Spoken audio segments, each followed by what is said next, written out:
nepovažuji za socialismus a nepovažuji to vůbec za variantu, která by byla ani uskutečnitelná, asi ekonomicky, prostě nějak životoschopná. Možná některé prvky, ale jako ne celkově. Takže bez sporu prostě se tady musíme dostat k té úvaze, jak ten nový systém bude vypadat a na jakých základech bude stavět. Že? A není pravda, že nemáme nějaké minimálně teoretické návody jak na to, že on určitě bude třeba chtít promluvit o parkonu a o nějakým komunitním rozvoji ekonomickým. Takže jsou tady minimálně takový body nebo prvky, které jsou záchytný. Hodně důležitý bude, do jaké míry bude soulad mezi tlakem z dola a tlakem z hora.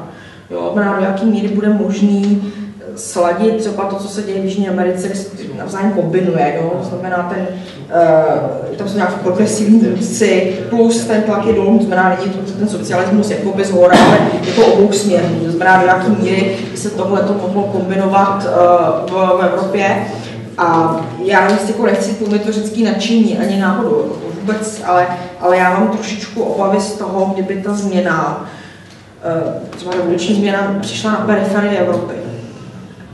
Já bych byla mnohem radši, z zcela pragmatických důvodů, aby to nebylo uhašeno, prostě tím, jak je to Řecko trošičku už stranou geograficky, aby to bylo jaksi v jádru Evropy, jo, třeba v Německu nebo někde, ale jako ta periferie, jo, v tom Řecku mně přijde, že tam je velký riziko toho, že by se to prostě dalo nějakým způsobem lehčeji potlačit, třeba vojensky nebo nějak militarizovaně.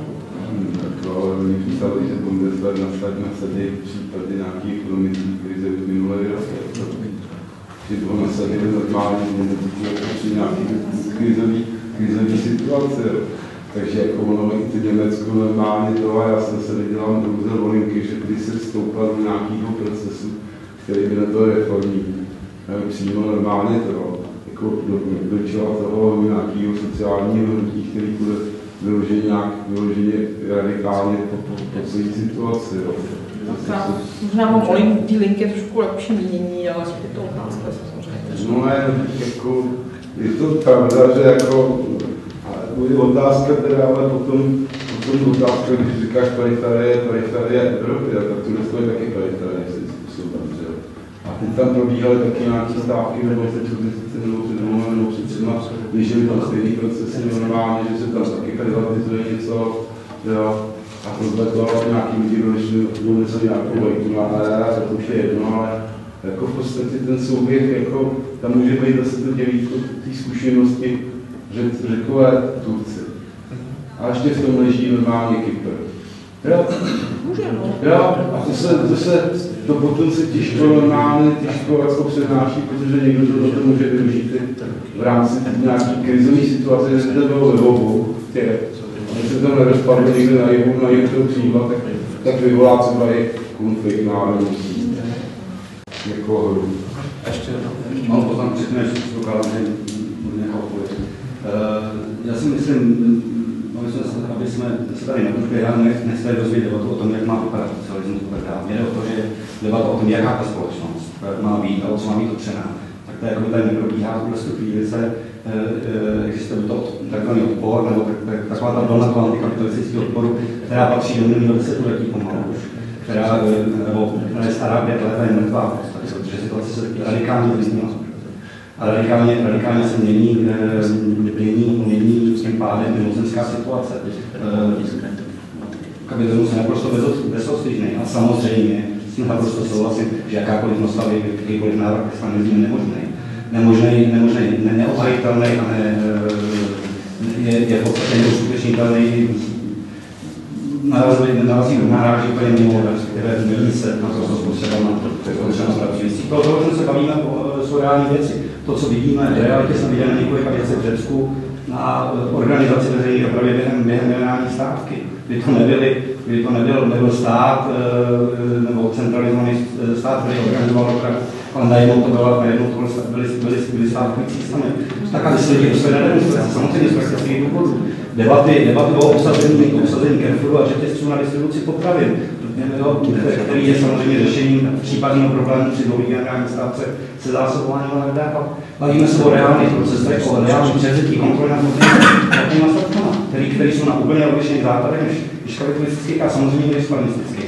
Uznávám v Řecku extrémně komplikovaných situací existence stalinistických KKE a jejich postojů a jejich blokace v podstatě jakýkoliv rozvoje jednotného toho hnutí, jeho rozhodování dětí a v podstatě je v tuto chvíli jedný z nejlepších sluhů kapitalismu v Řecku, co se bude komunistická strana Řecka. Já naprosto souhlasím, ale druhá věc, to jsem chtěl dopovědět, že mi tady přišlo málo velice podstatný. My se tady bavíme v realitě, ve které většina českých levice podporovala sociální demokracii v těch volbách.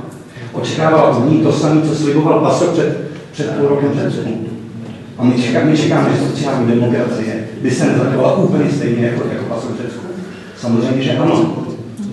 A to je jedna z věcí, která si myslím, že nezaznívá dost hlasitě, to varování před jakoukoliv libovolnou činností sociální demokracii.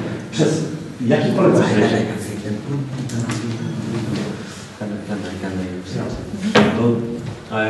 I used to be a member of the youth of the Social Democrats,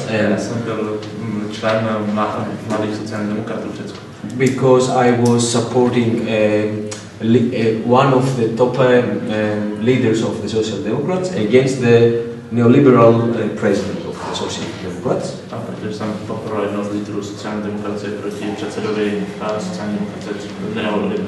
And in 2003, we had a big anti-war movement against the war in Iraq. Hundreds of thousands of people were in the streets. And the traditional left was accusing the voters of PASOK as traitors and Americans. No, the left were accusing the voters of PASOK as Americans because PASOK was government.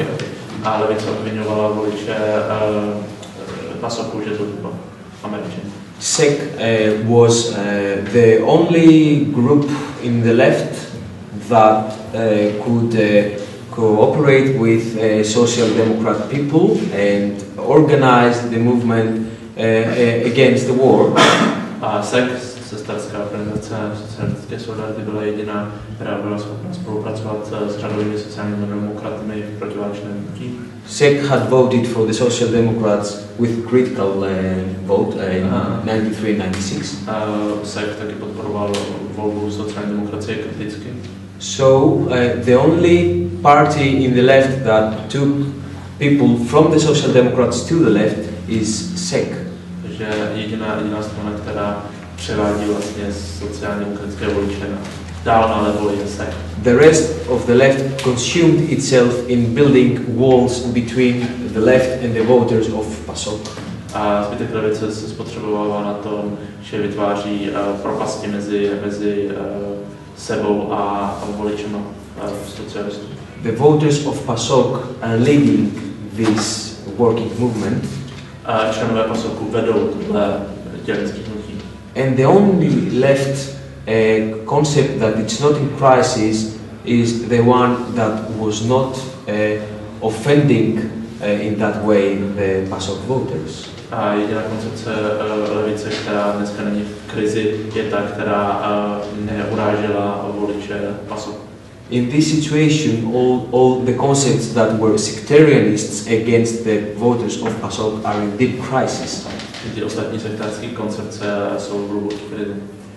Because they couldn't understand the nature of a reformist party, which has always a bourgeois leadership, but a bourgeois policy, but a workers' base. Ale protože nerozumí povaze reformistické strany, které mají vždycky buržoazní vedení, ale dělnickou základnu. Lenin has a very useful book, Two Tactics for Socialism. Takže Lenin měl velmi užitečnou knihu Dvě taktiky sociální demokracie.